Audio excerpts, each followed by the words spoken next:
Hello viewers, नमस्कार। आज हम जो हमारे टेंस चल रहे हैं, ट्रांसलेशन चल रहा है, उसी में फ्यूचर इंडेफिनिट टेंस हम लेंगे।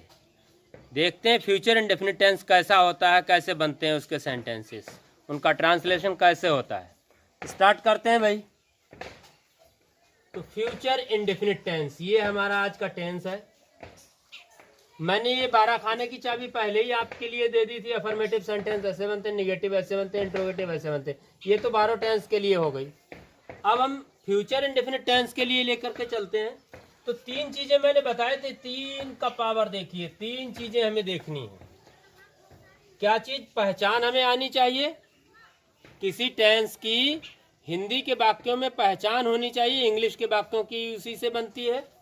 उसके बाद हेल्पिंग वर्ब क्या होती है, हेल्पिंग वर्ब कैसी होनी चाहिए, और नोट। तो देखिए, पहचान है वाक्यों के अंत में, मैंने शॉर्टकट में ही लिख रखा है।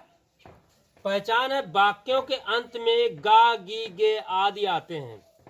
ऐसी क्रियाएं आती हैं जिनके एंड में गा, गी, गे होता है। जैसे यहाँ पे एग्जाम्पल देख सकते हैं, वह एक नया इतिहास लिखेगा। लिखेगा, करेंगे, जाएंगे, खाएगा, करोगे, पढ़ेंगे, जाओगे, बनाएगा, बांधेगा। ये इस तरीके के गा, गी, गे वाले एंड में है। तो पहचान हमारी हो गई, अंत में गा, गी, गे आदि आते हैं। हेल्पिंग वर्ब बहुत सिंपल है, विल या शैल। विल या शैल इसकी हेल्पिंग वर्ब है। किसी के साथ में भी अब विल लगा सकते हैं, किसी के साथ शैल लगा सकते हैं मॉडर्न इंग्लिश में, लेकिन आई वी के साथ शैल लगाते हैं और सभी के साथ विल लगाते हैं। पहले ऐसा ही होता था। नोट क्या है इसमें? नोट कुछ भी नहीं, वर्ब की फर्स्ट फॉर्म आती है। कितना इजी हो गया यार, सारे रूल्स इतने में ही कवर हो गए, कुछ नहीं है। पहचान याद कर लेनी है। पहचान कौन से टेंस का? गागी गे वाली क्रियाएं हैं तो ये लगा देंगे, ये फ्यूचर इंडेफिनिट टेंस हो गया। हेल्पिंग वर्ब इसकी विल और शैल होती है। उसके बाद नोट में कुछ नहीं है, बस वर्ब की फर्स्ट फॉर्म आती है। देखते हैं बना करके, वह एक नया इतिहास लिखेगा। सब्जेक्ट देखते हैं, ये अफर्मेटिव सेंटेंस है। सबसे पहले हम सब्जेक्ट लाएंगे। सब्जेक्ट है वह, इसी के अकॉर्डिंग चल रहे हैं, तो वह लिया है सबसे पहले ही। फिर उसके बाद में क्या लिखेंगे? हमने बताया सब्जेक्ट के बाद क्या लिखेंगे? Helping verb. Helping verb will और शैल में से एक ले आएंगे, तो वह के अकॉर्डिंग लिया है विल, ही विल। उसके बाद क्या लाना है? सब्जेक्ट के बाद वर्ब। वर्ब क्या है? लिखेगा। ये क्रिया है आपकी, वर्ब यानी क्रिया, लिखेगा। तो he will write, first form आ गई, कुछ नहीं। उसके बाद में क्या बचा? एक नया इतिहास। एक नया इतिहास, ये आपका ऑब्जेक्ट हो गया। आ न्यू हिस्ट्री, आ न्यू हिस्ट्री, ये आपका ऑब्जेक्ट हो गया। बना दिया, बहुत सिंपल सा था। दूसरा देखते हैं, लोग उसकी प्रतीक्षा करेंगे। यानी कौन प्रतीक्षा करेगा? सब्जेक्ट कौन है? लोग। तो सबसे पहले लोग की इंग्लिश ले आते हैं। लोग हो गया पीपल। हेल्पिंग वर्ब लिया है विल। उसके बाद प्रतीक्षा करेंगे, ये आ गई आपकी वर्ब। तो वेट, वेट मीन्स प्रतीक्षा करेंगे। वेट फॉर हिम माने उसकी, बना दिया वेट फॉर हिम। नेक्स्ट, हम वहां नहीं जाएंगे। हम वहां नहीं जाएंगे, सब्जेक्ट ले आए हम की इंग्लिश वी। फिर हेल्पिंग वर्ब ले आएंगे शैल, और निगेटिव है ये तो नॉट लगा देंगे हेल्पिंग वर्ब के बाद नॉट। ये जैसे कि लिखा, सब्जेक्ट ले आए, फिर हेल्पिंग वर्ब, फिर नॉट। तो हम वहां नहीं जाएंगे, वी शैल नॉट। और बचा क्या है? जाना।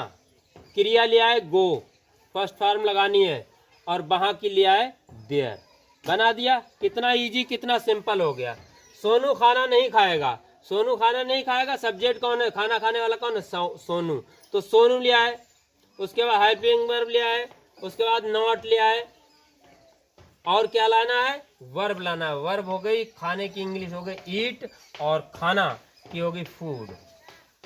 हो गया। कितना इजी, समझ में आ रहा होगा लर्नर्स, व्यूअर्स। देखिए, बहुत इजी तरीके से मैं ले रहा हूं इन टेंसेस को। बहुत इजी, सबसे सिंपल मेथड है। इससे ज्यादा सिंपल मेथड और नहीं हो सकता। देखिए, क्या तुम ताजमहल देखना पसंद करोगे? तो क्या शुरू में आता है, इसकी इंग्लिश नहीं लिखते हैं। क्या लिखते हैं?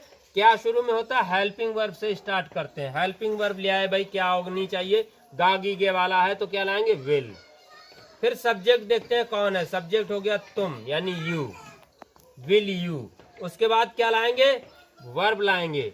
वर्ब हो गया लाइक यानी पसंद करोगे, ये हो गई वर्ब। फिर उस यहाँ पे दो वर्ब हैं, लेकिन सबसे पहले कौन सी वर्ब लाएंगे, पसंद करना। फिर क्या है, टू सी, दूसरी वर्ब जोड़ते हैं, टू लगा करके दूसरी वर्ब जोड़ देते हैं, तो विल यू लाइक टू सी। और लास्ट में बचा है देखने की इंग्लिश, टू सी हो गई, और ताजमहल की लगा दिया द ताजमहल, ये ऑब्जेक्ट हो गया। लास्ट में मार्क ऑफ इंट्रोगेशन यानी इंट्रोगेटिव मार्क जरूर लगाना है, ये वरना गड़बड़ हो जाएगा। तो देखिए कितना इजी तरीके से बन गया। दूसरा देखते हैं, इंट्रोगेटिव है, क्या आपके पिताजी अखबार नहीं पढ़ेंगे। ये क्या से स्टार्ट हुआ, क्या की इंग्लिश नहीं लगाते हैं जब स्टार्टिंग में होता है। हेल्पिंग वर्ब ले आते हैं, हेल्पिंग वर्ब ले आए विल। फिर सब्जेक्ट कौन है, आपके पिताजी, ये सब्जेक्ट है, तो योर फादर, आपके पिताजी की हो गई योर फादर। उसके बाद में देखो निगेटिव तो नहीं है, निगेटिव है, नॉट ले आएंगे। सब्जेक्ट के बाद में ये मैंने लिख रखा हेल्पिंग वर्ब सब्जेक्ट, उसके बाद नॉट लाते हैं, नॉट ले आए नॉट। फिर उसके बाद क्या लाने हैं, वर्ब। वर्ब की से फर्स्ट फॉर्म लगानी है पढ़ना, वर्ब है हमारी पढ़ना, रीड, तो ले आए रीड। उसके बाद बचा क्या, अखबार, द न्यूज़पेपर। और लास्ट में मार्क ऑफ इंट्रोगेशन। हो गया clear. Will your father not read the newspaper, क्या आपके पिताजी अखबार नहीं पढ़ेंगे, इंट्रोगेटिव हो गया। अब देखते हैं डबल इंट्रोगेटिव। तुम वहां क्यों जाओगे, क्यों आया है तो क्यों की इंग्लिश सबसे पहले ले आएंगे, क्योंकि इंग्लिश होती है वाई। फिर उसके बाद में क्या लाएंगे, सब्जेक्ट, ये आ गया WH वर्ड वाई। और उसके बाद में क्या लाना है, देखिए हेल्पिंग वर्ब। हेल्पिंग वर्ब ले आएंगे विल या शैल में से एक, तो ले आए विल, वाई विल। तुम वहां क्यों जाओगे, तो ये क्यों आ गया वाई, उसके बाद विल आ गया। और देखते हैं सब्जेक्ट लाना है, उसके बाद WH वर्ड, हेल्पिंग वर्ब, उसके बाद सब्जेक्ट। सब्जेक्ट देखते हैं कौन है, तुम यानी यू। उसके बाद सब्जेक्ट के बाद में क्या है, नॉट। नॉट देखिए कहाँ है, इसमें नहीं है तो छोड़ दीजिए उसको। उसके बाद नॉट के बाद में आगे बढ़ जाइए, वर्ब। वर्ब देखते हैं कौन है, जाओगे, गो, जाने की इंग्लिश गो। और बचा क्या, वहां, देर आ गया, मार्क ऑफ इंट्रोगेशन। हो गया क्लियर। तुम वहां क्यों जाओगे, why will you go there. उसके बाद लास्ट है यानी एंड, सेकंड लास्ट, मिस्त्री दीवार क्यों नहीं बनाएगा, ये भी आ गया फ्यूचर का। तो देखिए सबसे पहले क्यों की इंग्लिश लाएंगे, क्यों, कब, कहाँ, कैसे, ये आते हैं तो सबसे पहले उनकी इंग्लिश ले आते हैं। क्यों की इंग्लिश ले आए वाई। उसके बाद क्या लाना है, WH वर्ड हो गया helping verb. Helping verb will या शैल ले आए विल। उसके बाद सब्जेक्ट। सब्जेक्ट कौन है, मिस्त्री, दीवार को बनाने वाला कौन है, मिस्त्री, तो मिस्त्री की इंग्लिश ले आए द मैसन। बिल्डर नहीं लाए, बिल्डर तो बड़ी बड़ी बिल्डिंग बनाते हैं, बिल्डर कहते हैं उनके लिए। तो मैसन मीन्स मिस्त्री, राजमिस्त्री जो होते हैं, मैसन हो गया। उसके बाद क्या लाना है, देखिए यहाँ से चलते हैं, सब्जेक्ट हो गया, उसके बाद नॉट लाते हैं। नॉट देखें है कहीं, हाँ है, नॉट आ गया, तो यहाँ मैसन के बाद नॉट लगा दिया। उसके बाद देखते हैं क्या लाते हैं, नॉट के बाद में क्या है, वर्ब। वर्ब देखते हैं क्या है, दीवारें बनाना है, बनाना, तो बनाएगा। बनाएगा की इंग्लिश हो गई मेक, मेक, कंस्ट्रक्ट, बहुत सारी हैं बनाने की इंग्लिश, तो मेक। और क्या बचा, दीवार, द वॉल। और लास्ट में मार्क ऑफ इंट्रोगेशन बन गया। Why will the mason not make the wall, मिस्त्री दीवार क्यों नहीं बनाएगा।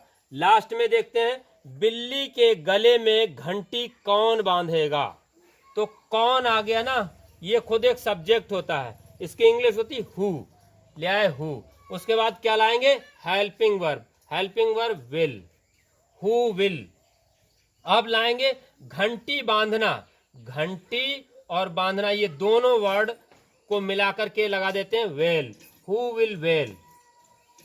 घंटी कौन बांधेगा। अब क्या बचा, गले में घंटी बांधना है ना, तो द कैट, ये एक प्रोवर्ब है एक तरीके से, who will bell the cat, who will bell the cat, बिल्ली के गले में घंटी कौन बांधेगा। तो ये हमारा फ्यूचर इंडेफिनिट टेंस हो गया। बहुत इजी तरीके से तीन चीजें याद रखनी है। गागी के अंत में आते हैं, हेल्पिंग वर्ब विल शैल होती है, और वर्ब में तो नोट में तो कुछ नहीं, वर्ब की फर्स्ट फॉर्म लगा देते हैं। वो वारा खाने की आपको चाबी याद रखना है, उससे बनाने हैं सारे। इस तरीके से गा गीगे वाले हों, फ्यूचर इंडेफिनिट टेंस होगा। बहुत इजी से याद करते चलेंगे, देखते चलेंगे।